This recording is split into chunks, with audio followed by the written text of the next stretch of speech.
Should I go into one of these fields that takes hundreds of thousands of dollars of educational expense? Is that going to pay me back? Is it the right move financially in terms of where I want to take my family to go back and get more education as an adult?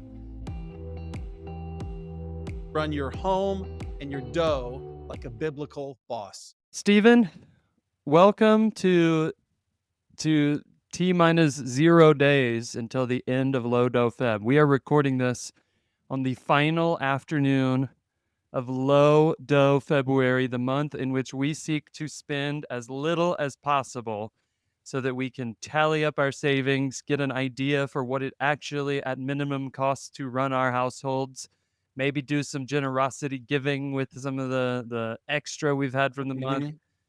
Mhm. The more we do this, the more I am convinced that it's actually one of the best tools in the tool bag for a family that's trying to be financially informed.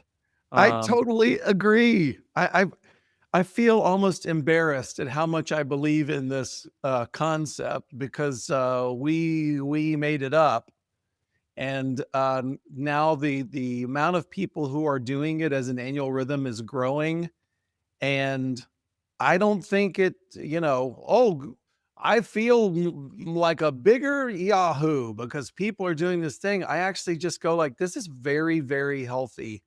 And there are times in the month where your sense of entitlement or your child's sense of entitlement will run aground in LoDoFeb, and you'll think to yourself, this is why we're doing this. This is totally. very good.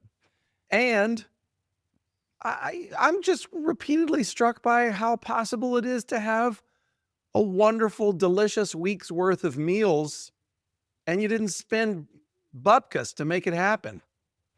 I felt guilty the entire month about how well we ate. Some of that was like food in the back of the deep freezer that we didn't. Oh my goodness, we have ribeyes.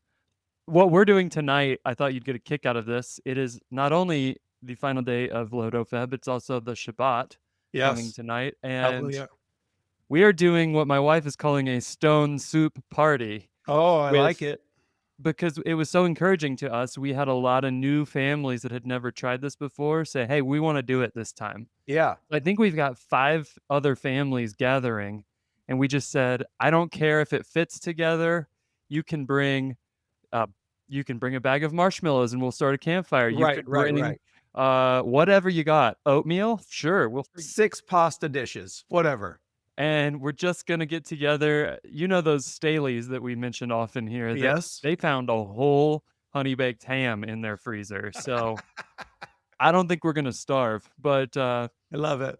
that's what we're gonna do to wrap it up. And I was gonna ask you, do you have a sense for what kind of savings you found in the manual household today or this month? I do. Um, my quick brag for you is that here's my smoker app, and you can see that Oh, you can see that the midnight smoker is going, and you're at 250. You're kind of hovering around 250. That sounds like maybe pork shoulder or brisket temperature. I don't know. What are we making? Ribs? here's something else. It is a it is a pork butt. Yeah, yeah. So you get out the big metal claws and you make yourself. We're doing tacos, and the money that I spent to make tonight happen, it's going to be really good. Well, I don't know what sort of tallies you want on Lodo, Just but percentages. give me a whatever you feel like. I have a dollar amount. That's all I have to offer today is we tried to save in all the categories and this was our total savings. Okay, You don't have I, to share that if it's too personal. I have two categories to share. One is food savings. And I'll just say that we saved in eating out and eating at home, we saved $700 versus our regular budget. Nice. So that seems awesome. To me, the dollar amount is less impressive than giving the percentage on this other category, which is clothing. So we saved 90% of our clothing budget And the only reason there's anything there is because softball came up and I had to purchase a couple of softball clothes, which killed me on LoDoFeb. And I think my daughter's looking at me at the register at Dick's Sporting Goods going, "This is killing you, isn't it?" And I go, "It is killing me." But Yes. I mean, that's a chunk of change. And as people will know, I have to say this caveat. We talked about this before. There are some things that you'll buy at the end of January knowing I can't buy them tomorrow. And there are things that we'll definitely be buying on March 1st because we couldn't buy them on February 28th. But that's not the point. The point is saying no for a while. And some of those things will never be replaced because they were an instinct. They were just a impulsive desire, and they'll just go away. Some of those things you actually need, but to go without for a while is something that we don't often taste anymore in Yeah. American culture. So it's a value period. You're not gonna go back and buy yourself the latte you skipped mid-February. Fact. And so, yeah, we the categories that I saved on, um, were let's see. I wrote this down. We saved on groceries, entertainment, which is kind of if we're gonna go out and Of eat course. Chick-fil-A, it's going in the entertainment budget. We saved on funny money, which is Amelia and I each have our own like chunk of budget. I think it's $100 a month that we say, do whatever the heck you want with it. Nobody will judge you. Yeah. Um, and let's see, we saved on clothing. That's it. Those one, two, three, four categories led up to $2,143 of Wow. savings. Um, Awesome. and I I this isn't our biggest month ever, but one thing I used to do is I would count like, well, we didn't spend on my car fund.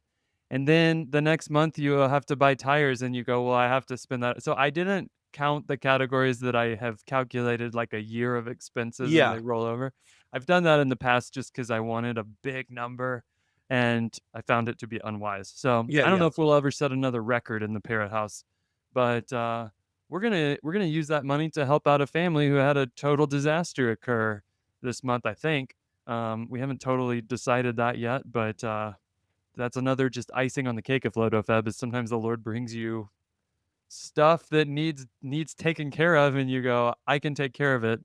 Um, I agree with you though that the number one benefit, even as I work with families on financial planning, the number one benefit is nobody knows how much could I actually suck in the belt if push came to shove. And families that have really tried this over a few years, they start to get a pretty good idea. Okay, well, LoDoFab, I spent $500 on groceries for the whole month, and I ate through a whole lot of stuff that was in the freezer. So, on a sustainable basis, eating cheap food, maybe I could survive on 700 a month, something like that. That is just such valuable data to have as planning for your money. It is. It gives you such confidence, and I'll also say that we did the same thing. This is what we typically do: is pray for Lord, show us needs and opportunities for our extra money. And lo and behold, a family that's just at arm's reach, just came out in conversation their needs, and we sort of cut our eyes to each other and winked, and like this is the one. So yeah, it's great. Speaking of saving money, we're going to talk about why education is useless and a waste of money, and you can save a lot of money by just staying dumb. somehow, coming from the parrot household, which is just you guys, degrees fall out of your pockets and onto the ground. You guys are degreed up. I don't think that's what you're going to say. It's not. That was just a joke. That's hilarious. It's a hilarious little bit of comedy. Speaker coach Jeff Davenport has told me an opening joke is kind of an old school played out technique, but I Oh, I decided see. to roll it out anyways. Yeah. Okay. What we're going to talk about today is education. Not we've done episodes in the past about how to fund college. That's one of the number one things people come looking for a financial planner to help them think about is how Mhm. am I going to save for college for my kids? But a lot of people, especially I'm guessing the the 20 somethings who we love having 20 somethings listening to our podcast cuz man, they could do a whole lot of different things. The path is there are many True. options ahead of them, and a lot of them are thinking, is it the right move financially, in terms of where I wanna take my family? Is it the right move to go back and get more education as an adult? Maybe they've been to college and they have a bachelor's degree and they're thinking, "Should I have an MBA?" Maybe you're one of those studs that listens to us at age 17 or 18 and you're thinking, about to be a freshman in college and doctors, they look like they make a lot of money. Should I go into one of these fields that takes hundreds of thousands of dollars of educational expense, Yeah. and, is that gonna pay me back? Is that gonna lead to the life I want? So I just wanted to take a minute and give people some food for thought when they're asking the question, "Should I go get more education?" My expectation would be that thinking of the kind of Abrahamic thoughts that we tend to think is that you would more or less poo-poo the idea, but maybe there are exceptions. So I'll be eager to hear your thoughts. Well, my thoughts are less important than God's, and so let's start with what he has said. Powerful. What a powerful confession, Mark. Let's hear Uh, God's words. we talk about five capitals a lot here. The value of wisdom and intellectual capital is a real thing. Proverbs 4:7 says, "The beginning of wisdom is this: get wisdom, and whatever you get insight." Okay? We're supposed to be pursuing both wisdom and insight. Proverbs 19:2 says, "Desire without knowledge is not good. Then whoever makes haste with his feet misses his way." I see this a lot of times. You and I like to stick our toe into the pool of Elon Musk's X social media platform, formerly Twitter. There's a lot of desire without knowledge. There's a lot of quick experts in our orbit these days. You can become excited about something, and 6 weeks later, you have an online course teaching others how to do it, even though you really don't know what you're doing. So there's something to knowledge. And I would just say education can be a way to steward the mind God gave you, growing in wisdom to serve Him better in work and in life. And um, I do think, as much as your expectation is for me to poo poo spending a bunch of money on education, what I also want to poo poo is, oh man, formal education is for suckers. We can learn everything we need to know on YouTube. That's something I hear more and more lately. Sometimes it's true, sometimes it's actually spurning the hard work and time it takes to build actual knowledge. So I think the Bible has something to say about that. Mark, I want to pause and say that that alone is worth noting because we are unusual in the space of encouraging large families. We love homeschooling. We love family on mission. We love multi generational vision. And yet, there's something in the backwaters of American religion that makes people think that somehow keeping people dumb and low to the ground and having a very small worldview is somehow desirable.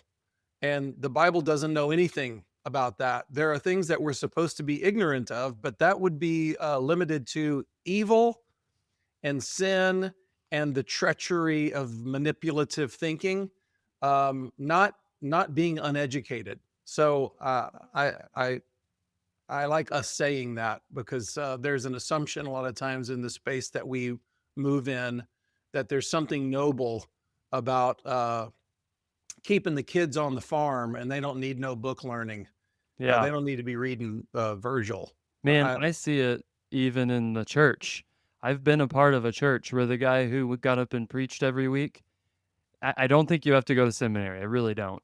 And I've been a part of a church where somebody's like so anti theological education that once a week they said something that made no sense, and 10 minutes of research could show, dude, if you just knew how to study, you wouldn't say this kind of junk. And so not everybody Not has to good. go to seminary. I definitely don't think that. And that experience made me go, sometimes it's a good thing to have somebody who's devoted a few years of their life just to studying the scriptures and even to knowing maybe they don't have the same opinions as others, but they know what those opinions are and they can Yes. kind of enunciate them. So, anyways, wisdom and knowledge are good. The Bible extols them. Uh, but what else is good? Stewardship of financial resources. Luke 14:28. For which of you desiring to build a tower does not first sit down and count the cost, whether he has enough to complete it? We're supposed to know how to manage the resources at our disposal. Matthew 25, the parable of the talents. The two faithful servants not only were able to, um, they had a clear accounting of what they had been left in charge of. They also had a very constant, like the master could show up after years of being gone and go, "What'd you do?" And they had it right ready to go. Here's exactly where my estate sits. I know how much returns I've gotten on this massive amount of wealth you left me. What do you want to know? I've got my hands around all of it. So there's there's an expectation that we would produce returns in all of our capitals. That includes intellectual. Education might be a way to do that. It also includes financial, which means we are expected not to go flush all our money down the toilet for some useless degree because it's culturally acceptable and kind of the natural stream for us to go down. So those are both important. Yeah, the situation that's going to be posed to you by the listener is, well, of course, we're supposed to steward our finances, but you guys have told me in the past that intellectual capital is more important than finances. But what we have to solve for is that we have to furnish all of our family's capitals, and the money that we're given in this lifetime isn't just for our lifetime, it's for the generations. So you've got to do this like constant calibration of what's the return on how much I'm going to learn. We say that intellectual capital is more valuable than financial. Does that mean that you should bankrupt yourself by going to every kind of graduate program that you can think of so you could get endless amounts of information in your brain? Of course not.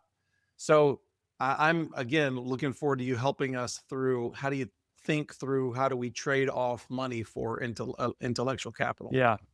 I'm going to give us one last biblical fence post Okay. to keep us inside of God's plan here. And that's that we're going to kind of throw out certain professions, for example, in this podcast that cost so much money and maybe don't, spoiler, maybe they don't all produce great financial returns on that investment. But I do believe that the Lord calls people to all sorts of different work. Sometimes the Lord doesn't call us to work at all. And you can spend, if you're listening to this as a 19-year-old, you can spend a lot of time wringing your hands and going, "What is my call, my true calling?" When the answer is actually you just need to go out and work. Uh, but sometimes the Boy, could Lord, we do a whole episode on that sentence right there. I totally agree. And I totally believe that we have overpromised people that if you gaze long enough into the crystal ball, however you want to describe that, go to a conference, get in a quote, Holy Spirit trance, whatever, take this quiz, take this course, go to this seminar, you'll eventually figure out what your true calling is, and then you can go pursue that. What a bunch of malarkey. yeah, my sister's father-in-law is one of my favorite examples because he went to a job for 40 years on an assembly line in Detroit, and that's what he did. And you talk to him about finding your true calling at work, and he kind of snorts in your face and asks for another Miller Lite, and then says, "Yeah, you just go to work because that's what you got to do to feed your family." Yeah, So the calling is to feed your family. my Michigan accent's not great. It kind of became a Bronx thing there, but um, It's a difficult accent. yeah. Colossians 3:23 says, "Whatever you do, work heartily as for the Lord and not for men." Uh, if additional education is required to fulfill a clear calling from the Lord, it might be worth pursuing.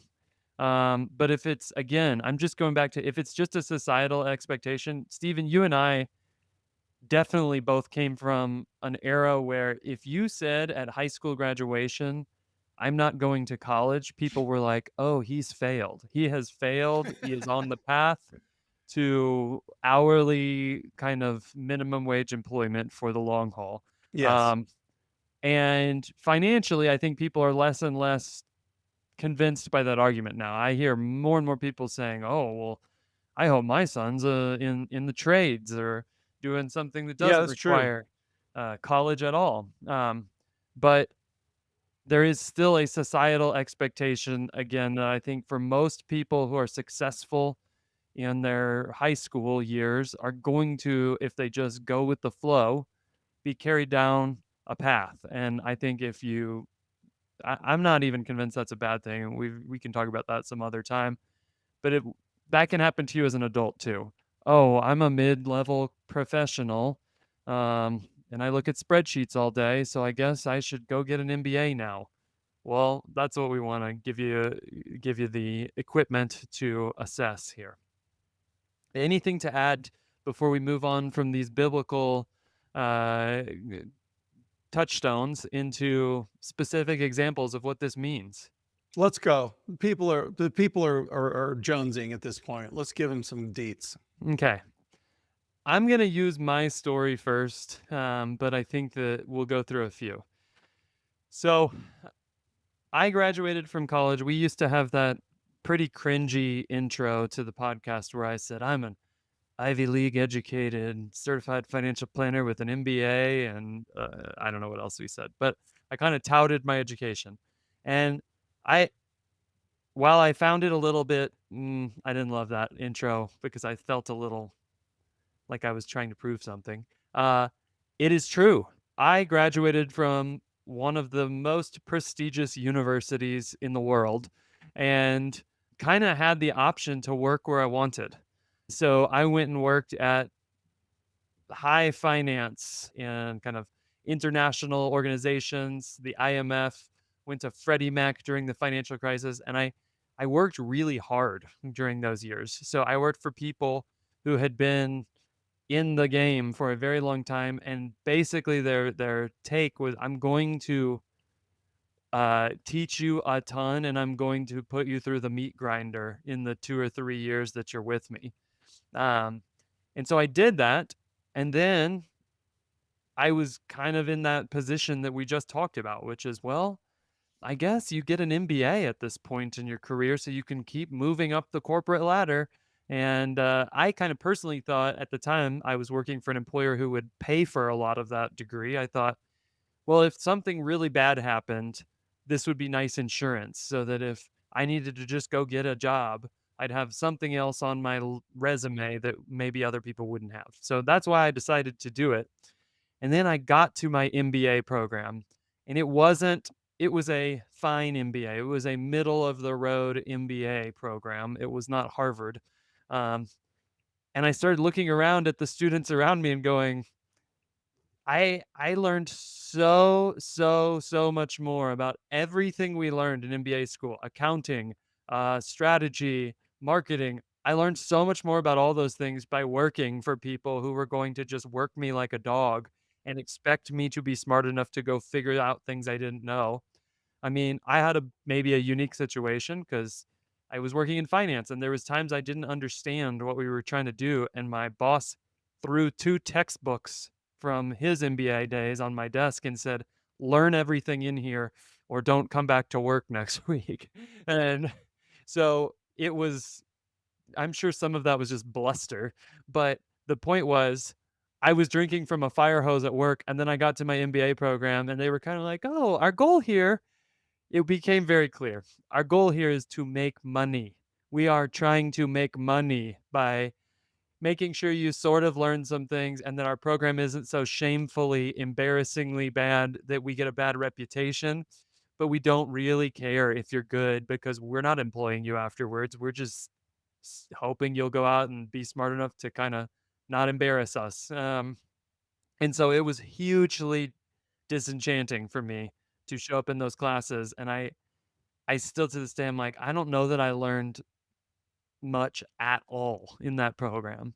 I had the best class I took in my MBA program was a human resources class, which is crazy if you think about human resources is probably at the center of so much of the nonsense that we've experienced in the past few years. I come away from that experience with kind of the assumption that for most people who are just doing it to get a leg up, finding a really challenging job where you're constantly growing, probably a better path to getting intellectual capital than going and shelling out for a program whose primary goal is not to make you wise, it's to make money. You probably had a fairly common MBA experience, which is people feel like they're pushing papers around and wasting time and learning a few nuggets, but what are we doing here? And then okay, I got the degree. That's why I gave 3 evenings a week for 2 years, even with a couple of babies at home, because I wanted this MBA. So my question to you is, even after the rigmarole of getting it, did it benefit your career?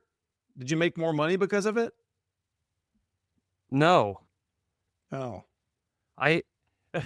The funny thing is, and I don't know if I've ever even told the whole career story on the podcast. I won't do it now, but I quit my high paying finance job when I moved to Utah and took a job that paid $8 an hour answering the phones at a online ski retailer. because you love phones? No, because I wanted to ski every day and I didn't have to be at work until 3 p.m. at this job. Um, and I think that even in that job, like it was almost impossible to get that job with an MBA because they're like, you don't want to work here. And I said, well, that's true in the long term, but I can do a really good job for one winter while I ski a bunch. Um, but the thing that led to opportunities and advancement in that job even was I started going, my job is to sell skis. Well, I worked as a finance consultant for the Army for a year, and I'm just going to call up all the guys that I knew there and put together multi-million-dollar sales deals and get a commission on those when I was selling. Everybody else is making literally $8 an hour, and I'm getting commissioned on $15 million sales deals because of networks and friendships and all that. None of it had anything to do with education. So Right. I just think, again, um, we'll talk about this as we move up past kind of the example, but sometimes the benefits of an MBA, if you have one, I hear this all the time. The benefit is mostly the network that you come out of that with. I see. Um, but that doesn't have to be true of just an MBA. That can be true of any job you worked at. Wow, I met these 5 people that were all headed to do cool things, or Yeah. fill in the blank with any way you might spend your time, you could be establishing a network of people who could have huge impacts in your career in ways you never guessed. Yeah, that's Um, true. I certainly wouldn't have taken a job consulting for the Army thinking someday I'm going to sell these guys skis. Skis, yeah. But anyways, there's a couple other examples I have, but as I think about it, there's the tradesman versus the college debt example. If you want the detailed version of this, all you have to do is know that most people who pay their own way through college are coming out with over $100,000 in debt. And then go listen to the episode with Steven's brother-in-law on how his story of starting and growing a plumbing company.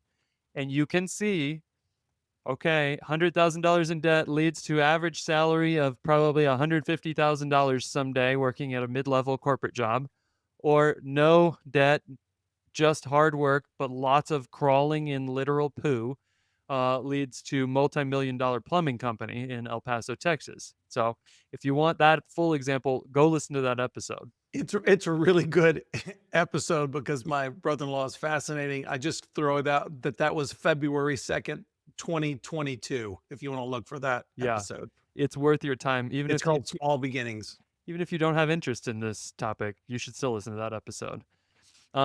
I talked about pastors. I think this is one where we hear, should I go to seminary? Should I get more theological education? Um, and I don't think there's a clear yes or no answer to that.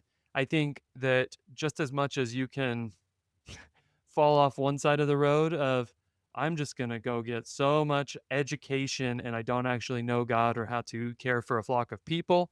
That's a real ditch on one side of the road. There's a ditch on the other that I kind of mentioned, which is I Yes. don't even know what I don't know. Ignorance. And the last thing I just want to say is that the clients of ours, I'd say if you took our top 25% of earners, um, very few of them, not zero, but very few of them are working in a field that has anything to do with their educational background. Some of them have no educational background beyond high school, but very few of them are making their money because they, went and got this degree followed by this degree and now they're in the natural progression field from the educational background they have.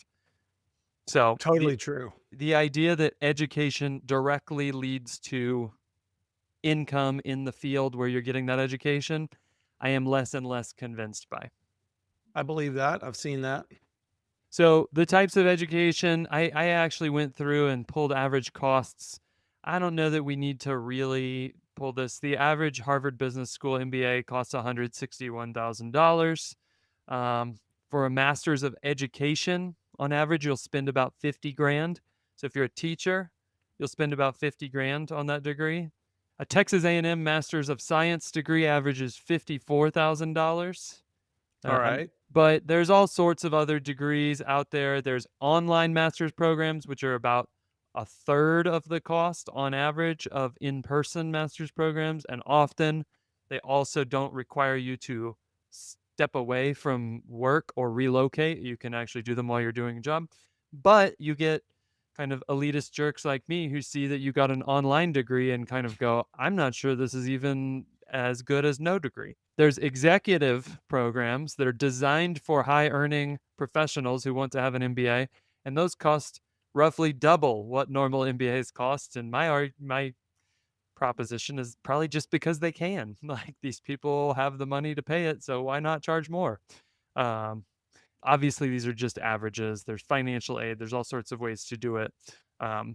But in terms of what these different degrees get you, I think there's a few fields where you must have higher education. Uh, you can't be a doctor if you didn't go to college, unless you consider yourself like a natural healer or something like Sure. that. I know you guys have some friends that are in that world. We Yeah. They stay away from us. Um, Basically, everything in healthcare uh, is going to require some education. Even if you want to do nursing, you've got to have higher education. Hospital administrator. Yeah. Yeah. Financial planner. Did you know you can't get a CFP if you don't have a degree? I did not know that. I don't know what I But think about that. Lawyers have to go to school, and you can't be a judge unless you're a lawyer. So, anyways, judge, lawyer, a lot of the legal professions require education. Most education professions require education. Shocker. They're yeah. kind of perpetuating their system there, but obviously, engineers, we don't really want people building our skyscrapers that haven't spent some time really studying how skyscrapers can be built in a way that they don't blow over. Um, and then there's a lot of jobs that I would say seem like they need a higher level degree, but actually don't. And this is the one where I think people run into a lot of questions. Should I? Business analysts or consultants, software engineers, marketing fields, finance fields, human resources. These are all fields where people go, well, it seems like if I had a degree, maybe I'd be more competitive. And so I just want to talk a little bit about the return on investment for education because again, the default position is if I get more education, that's a good thing. It'll be good for me financially, right? So what I did is I took three professions that are all in the general space of medical. Okay, these are all medical fields. Medical professionals make a killing, right? That's what we all are taught. Yeah. You're always taught. Yeah. Grew up to be a doctor. Right. Um, Now, the three professions I chose are a surgeon, a physical therapist, a doctor of physical therapy, which I talk to people all the time who are in DPT school, and a veterinarian. These are all fields that require roughly equivalent um, preliminary and secondary training. Now, the surgeon also has to go get a residency, but um, there's the cost of the education, the average annual loan payment, and the average salary coming out of training. Um, and so all that shakes out to how many years does it take just to break even Okay. as these professions? What's your guess for veterinarian? How many years does it take where you would be just as good, not having done any of the education, before you break even with the earnings you're going to earn as a veterinarian, considering the debt and the cost of education? 5. The answer is 17.1 years. Oh my stars. 17 years before you have paid off all of your debts as a veterinary doctor? So if you want the details, I do. roughly 300 grand total cost of education. Annual loan payments for on average $25,791. Oh, mama. Here's the kicker is your first year after tax disposable income.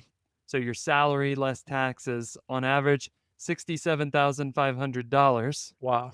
which leads to a actual first year disposable income of when you factor in cost of living, etc., negative $8,291. So you're actually accumulating more debt after you finish for a few years until your salary grows Just and you to can pay start. off your debt. It sounds like the US government. Yes. How about surgeon? Years to recoup or to break even on the investment you Well, you made. frightened me because here's what I know about the surgeons. They're going to borrow more, much more, and they're going to be grinding for a couple of years. And if I had to paint with a broad brush, which I must do right now, the surgeon is going to demand a higher standard of living even in his first year of professional life. So you might be shocked, Okay. but Are you gonna let me make a guess? yeah, yeah, years to repay, break even to the first decimal, please. I think it's gonna be 23 years. Now, this is factoring in residency and saying post residency years, which you could say there's 5 years there where they've actually finished medical school, but they're not earning their real potential. So post residency, 1.9 years to break even What? because they are borrowing only $40,000 more than the veterinarian on average, but they are getting paid 5 times as much. Holy cow. So huge difference, right? This is a revelation. Similar debt, but one has a huge ROI and the other one not so great. Now, I don't want Wow. to make you struggle through this one, but physical therapist, I'm sad to say it that and all of these are averages. So you might listen Yeah. to this and go, "I'm a veterinarian and I make $1 million a year." Yeah, yeah, yeah. Totally possible. You might be a great businessman. I know physical therapists who make a ton of money because they're great at running businesses and they have a gym Right. attached, all sorts of options. So please don't write us angry emails. But Yeah. physical therapist, the years to break even for that one, and this did not shock me because I talk to people a lot who say, I need your help because I've gone down this path and it looks hopeless to me. But that break even is 33.6 years, You've which got to be kidding me. um, because you are again you're taking on 2/3 of the debt of the surgeon, but you're getting paid substantially less on average Oh, than the man. veterinarian. So these are just things to consider if you're going down one of those Yeah. paths that have a defined kind of this is the cost of education and it's pretty easy to know within a band what your average salary is going to be in some of these professions. Yeah. Not like an MBA where you could make 60 grand a year with an MBA, or you could make a million a year. Um, so I just think if you're considering more education, this kind of break even calculation should be in your mind. Is what what is the return on my investment going to be? And let's say that you get to a bad number and you're not happy with it. Um, because if you're thinking, "Hey, I'm the first generation wealth builder in my family and I'm got the opportunity. I've gotten into med school, they've offered me admission and I'm gonna be top of my class. I'm a sharp guy." Maybe you do decide to be a surgeon. Nothing wrong with that. But if you've done this math and you say, okay, whatever educational path I pursue, I was thinking about getting a master's in education. It was going to cost me $70,000 and it's going to lead to $5,000 a year more in pay. That might not be a great deal for me. Um, so, what are the alternatives? Again, I'm kind of thinking of that professional that's a little bit less defined in exactly what it is they do versus the engineer who's like, I need to go learn how to Right. do, this very narrow band of mechanical engineering. Maybe you just have to go get the education for that. So, Stephen, you've got experience with this. We've both done non traditional learning things in our lives. So, feel free to chime in. But the first one is kind of what I described as my first few years of my career. And this was what I'll call apprenticeship and on the job learning.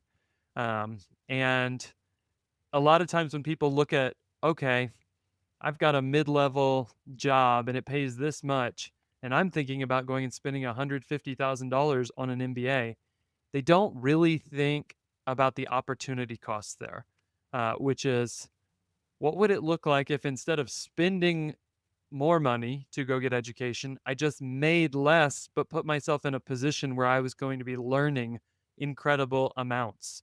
And so, what if I found a place where I could do that type of learning and offered to work for less than they typically hire people for and said, I'm here to learn? Um, what kind of opportunities could I open with that type of mentality that said, working for 75 grand less than my market value for 2 years is kind of the same as spending 150 grand for 2 years on an MBA. Um, That's interesting. So kind of like presenting yourself to one of the masters in your industry and saying, I'll come work for peanuts and learn the tricks from you. yeah, and I'm not saying, "Hey, call up Goldman Sachs and say I'm willing to work for 20 grand a year," because they're gonna tell you it's a pound sand. Um, it's more like I think there's a lot of people out there who think they cannot find um, a good person that would be willing to work for them, but they have a really interesting business. I work with lots of entrepreneurs who are like, I would love to have a right hand person here, and I know a lot about how to run my business, and my eventual goal is to grow it. But today, I couldn't pay them what they're worth. I can't Yeah. go pay somebody 150 grand. Well, somebody who wants to start a business, it might be worth a whole lot more than an MBA to that person to say, Yeah. I'm going to go find one of these people and I'm going to work for 70 grand a year. And I'm going to grow their business so that by the time I'm done with 2 or 3 years of employment for them, they're going to easily be able to pay me what I'm worth. But I've also learned how to start and run a business. So I'm going Yeah. to hand off to them a much healthier business. I'm going to have learned how to run a business and then I'm going to go start my own or partner with this person or who knows. I just don't think people consider that as an option when they're weighing more education. Yep. Um, Self education and certification.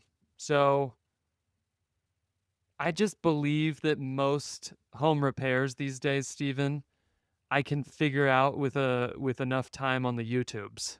Yep. And that wasn't true 20 years ago. There wasn't really a place to go to have a step by step walk me through how to change a circuit breaker on my electrical board or Yeah. whatever. And for somebody who is motivated, you can learn a whole lot just by kind of being shrewd about where you go for self education. And I would say a lot of it is free. I talked about networking a little bit. I just want people's minds to expand when you think about what if instead of spending $100,000 on a degree in business, I thought about what would it look like if I was super creative in spending $1,000 a month just networking with really interesting humans? Because we hear it all the time that people go, I just want mentorship. And they might even be motivated Abraham's Wallet listeners who say, I am willing to go take old graybeards out to coffee. Like, what if I flew across the country and found a family that was doing something totally like what I want to do and I spent real money? It might cost me a few $1,000s. Well, I had never thought about that type of networking. And what I'm saying is, this could be money better spent than sitting in a classroom with a bunch of other 23-year-olds. I have to give as an example. I hope it's kind of inspiring to people. There is a young couple that is in Cincinnati right now. They are in town right now. I saw them last night. I'm going to see them again tomorrow morning. And they came to town. They live in Florida. They came to town specifically because they're Abe's Wallet listeners. They're aware of Jeremy Pryor. They're like, I just want to kind of see what you people do. I want to spend time around people who are celebrating the Shabbat. I don't know how to really do that as a family. I hear you guys talking about your little midrash Bible studies. I want to see that. I want to experience it. It's so smart that they have just come to meet people, to ask specific questions, to get inspired, to get a vision for what things could be like for them. I was so struck by these people on this journey, which they, of course, reminded me of Abe's Wallet people. So many of our people are what I call new patriarchs. That is, you're in your 20s, you're trying to do something that you've never seen before, you catching a vision for what a biblical family would look like, and you feel alone in that. That's these kids that came. Now that is an uphill climb. And do you think that it would be worth some of your vacation money or some of your spiritual growth money or what Mark is talking about here, intellectual capital money, and say, as Mark's suggesting, what if it was $1,000 trip for us, but what we got out of it was a new frame of reference, or we found some new friends we could refer to, or got into this network of family growing. That seems super inspiring to me, and it seems like a layup. Like, of course, why wouldn't you do that if you had access to that sort of thing? So forgive me, but I totally agree with what you're suggesting. No, that's a great example. I think you have created an invitation to families to kind of come experience Yes, Cincinnati. come. And I don't know if you would be okay with it. I haven't previewed this request with you, but what if we put a little link in the show notes to this episode to our strategic travel guide that walks families considering a vacation through how to align that with an objective such as you are discussing? Would we be I love it. willing to give that away for this episode? I love it. Let's give the people the strategic vacation guide, which might, if you walk through the strategic vacation guide, you might end up in Cincinnati, Ohio, just based on answering those questions. So you can just click the link in the show notes, get that guide. All we ask in return is that you share the episode with 25 people and There you go. subscribe to our YouTube channel. There you go. Okay. Just a couple more things before I wrap up. One idea, I was working at a job where I was like I reported to a guy and I thought I feel ready to be that guy that I report to in this job. Mm, But and I even applied to a couple jobs at other companies and they said, "Well, I'm not sure we see you as that guy because you've been in this role for just a year or two, couple years, I think. Why do you think you're ready to come be the leader of our team?" And so that was the pushback I got. And so what I did is this was in the tech space. I was at a bigger company, and I could find small companies that didn't have the budget necessarily for even hiring a leader in this space, and they honestly didn't know how to do the things that we were doing mm. from a tech standpoint. And I said, could I come in and just give a couple hour talk to your team that does the thing I was doing on how to do it better using some tools that they probably haven't seen? And I did this at 4 or 5 companies around Salt Lake City, and I would give, like, half-day little seminars on how to use these types of management strategies when you're developing software. And here, let's talk about the tools, and I'm gonna have you practice it.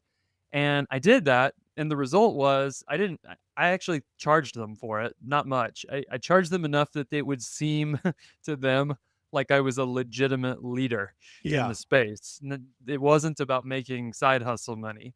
Um, but then when it came time to actually go and apply for jobs, those companies, when they had openings, were like, "Oh, you would be willing to come and lead our team?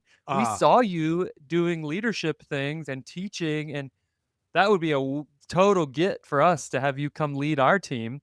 And I had smart. multiple offers in that next roll up just because I spent time going out and kind of freelancing, consulting as somebody that I wasn't yet in my day job. And so it's kind of this might feel sneaky. It's kind of like a fake it till you make it thing. But you can't always do that in the job you're in. You can't just show up at your work and go, guys, I'm going to lead the team today because your boss will say you're fired. You can also just do volunteering strategically. Nonprofits love volunteers. In my town, I've talked to some guys who've just said I wanted to start developing kind of oversight abilities, but I wasn't in a position at my day job to have those. So I found small nonprofits that were looking for board members and just started sitting on board meetings and overseeing a budget. And now I'm in charge of a profit and loss statement for a tiny little nonprofit. And I don't make any money, but they're delighted to have it. And I am developing more of a perception that I am the type of guy or woman who looks over um, this type of entity. And so um, I've also done this. There was times when I kind of was a strategic advisor to smaller companies, and again, I just think it's a place where you can go find I wanna learn that. I'm not gonna Google's not gonna invite me to be a strategic advisor, but the small little organization in my town, they would love to have skills, and maybe all I can offer them on day 1 is the narrow band of things I work on, but I kinda can work a deal with them. "Hey, I will give you all you need on this. You let me also be at the table when we're talking about budgeting because 'cause I'd like to grow in my ability there." Yeah, what I keep hearing you say, Mark, is that experience trumps, pedigree. I think we could almost title the episode that, "Experience Trumps Pedigree," and really, experience includes not just the tasks you've done at a job, it includes the people that you run with, Yeah, the Rolodex that you have so yeah, that when it comes time again, I don't know a whole lot about equipping the 10th Mountain Division, but I do know the guy who is in charge of that purchase order. And so sometimes it's just a connection. Sometimes it's actual skills that you develop. Sometimes it's the guy you kind of hate but also love who throws the textbooks on your desk at midnight and says, "Study for 2 hours before you go home because I want you to know how to do, right, right. mortgage amortization calculus in your head." Um, so whatever it is, I just want you to have all the tools at your disposal so that when this question comes up, should I go get more education? You can answer it without just saying, well, it seems like the thing people do. Please don't ever answer just about any question that way if you're trying to lead your home and your dough like a biblical boss. I want you to say, I've considered the costs, I've considered the benefits, and I've considered all the alternatives. And in light of those factors, I feel comfortable moving forward. And sometimes that's going to be yes, go get more education. Other times, there's an alternative that's free or cheaper that leads to better results for you and your family. Excellent. Well, Mark, our desire, of course, is always that our Abrahamic family leaders would make the most of their time that they're trading for money. We want them to have as high an income as possible that serves their family. And of course, we want people to get as high of an education as is needed to do the thing that serves your family the best. And as you told us, ignorance is never lauded in the scripture. Ignorance is always connected to evil in the scripture. You look that up, that's true. And the Lord wants us to have high capitals, spiritually, relationally, and yes, intellectually as well. So, as you guys are pursuing education for yourselves and for your family, we bless you with creativity to do that in a way that brings massive returns to you and to your generations. We'll see you next time.